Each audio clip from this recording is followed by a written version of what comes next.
We are anonymous. We are legion. We do not forgive. We do not forget. Expect us. We are anonymous.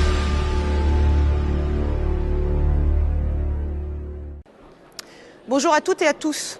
Samedi prochain, samedi 11 février 2012, dans le monde entier auront lieu des actions, des défilés, des rassemblements citoyens pour faire barrage à un traité international.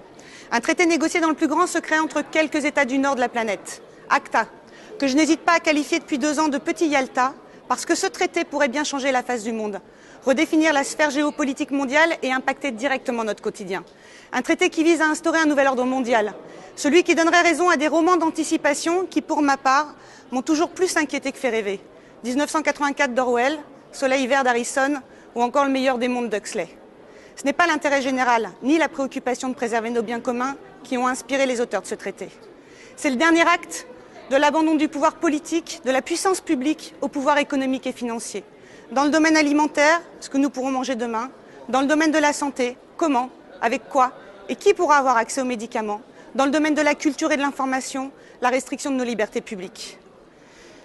Oui, les enjeux sont importants car si ACTA est ratifié, il aura un impact radical sur nos vies au quotidien. Je voudrais aujourd'hui illustrer ces impacts en 4 points pour que chacun d'entre vous puisse vraiment les mesurer. Premièrement, d'un point de vue démocratique. ACTA est la caricature du déni de démocratie.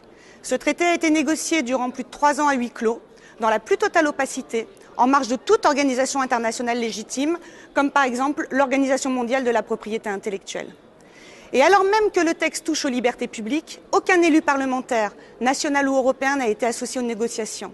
Et demain, le comité ACTA aura le pouvoir de modifier ses propres règles et sanctions sans intervention d'instances démocratiques. C'est juste inacceptable.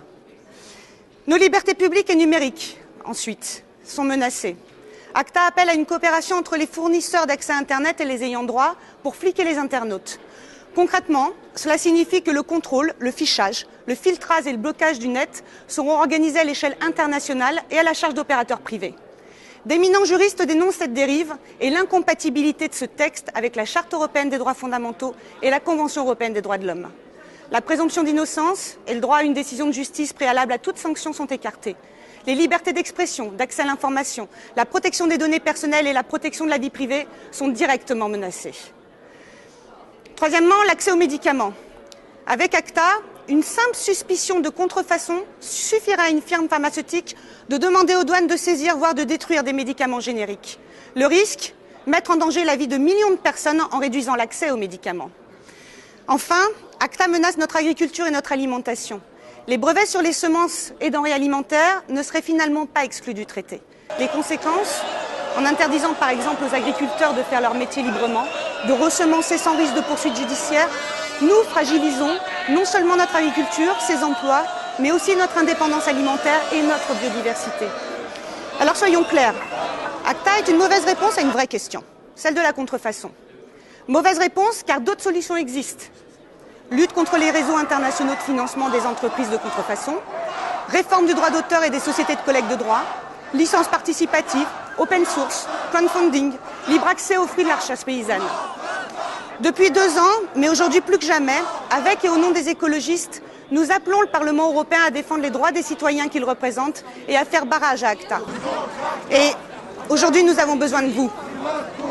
Alors vous êtes déjà plus d'1,8 million, 1,8 million de citoyens à avoir signé la pétition anti-ACTA sur le site havas.org. Chaque semaine, des milliers d'entre vous défilent dans les rues des capitales européennes. Les Anonymous sont sortis de l'ombre. Merci à vous tous. Merci, car cette mobilisation porte déjà ses fruits. L'ambassadrice de Slovénie à Tokyo, signataire du texte, a fait marche arrière et appelle désormais ses concitoyens à faire barrage au texte. Les gouvernements polonais et tchèques font également marche arrière et viennent de geler la ratification d'ACTA. Au printemps, le Parlement européen sera appelé à ratifier ACTA. Je vous promets que les écologistes européens ne céderont pas et ne ménageront pas leurs efforts pour éclairer et convaincre au sein du Parlement. Mais ne nous cachons pas que le rapport de force est difficile. La droite européenne devrait voter massivement en faveur d'ACTA, sous la pression des lobbies industriels. Les socialistes et les libéraux sont de leur côté divisés sur la question. Alors écrivez à vos représentants politiques.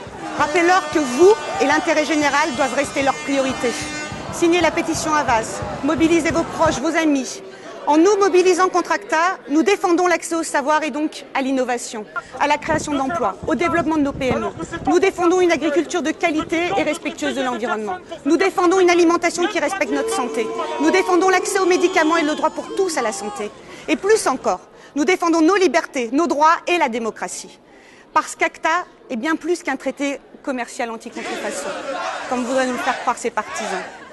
Internautes, entrepreneurs, paysans, usagers des logiciels libres, amateurs de musique, lanceurs d'alerte, défenseurs du droit des malades, défenseurs de l'environnement, consommateurs, citoyennes et citoyens, habitants de cette planète, poursuivez, renforcez la mobilisation, faites-vous voir et entendre.